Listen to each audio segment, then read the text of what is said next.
Dito na tayo sa mesa. Regalo. Gemma, Claire, halika na. Tapusin na muna natin ang pagkain. Sino may gusto ng... Ako, Claire! Tatlo kami. Tatlo.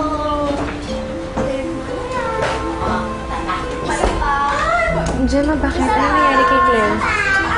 Nagigilty daw po siya eh. Sabi niya, feeling niya daw, siya ang dahilan kung bakit nagkaganon si Tito Desmond. Hindi na kumain ka naman. Dahan-dahan na, mainit siya. Mainit. O, sige. Baka matapon, kalila ha. Matapon yan, ha?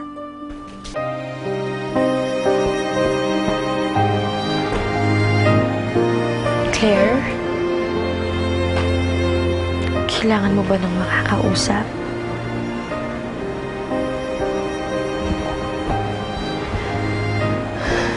Claire, hindi mo kasalanan kung bakit naging ganun si Desmond. Kaya huwag mo sanang sisisihan ang sarili mo. Sandra, paano kung nagsasabi ng totoo si Desmond? Baka naman talagang gusto niya magbagong buhay. Claire, hindi kasi ganun kadaling maniwala sa kanya eh. Pero Sandra, nagbago ako. Baka naman napag-isip-isip niya na gusto na niya. Hindi kaya?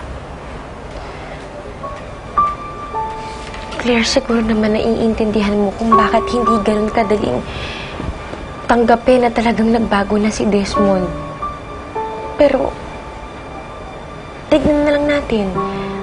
Tignan natin yung mga susunod niyang gagawin kung talaga bang nagbago na talaga siya. Tama ka, Sandra. Ayoko na nga talaga maniwala sa kanya eh. Naaawa lang ako at naaalala ko si Kyla. Claire, tignan na lang muna natin, ha? Tignan na lang natin yung mga gagawin niya kung talagang nagbago na siya. At sigurado ko na malalaman naman ni Lola Ana yun eh.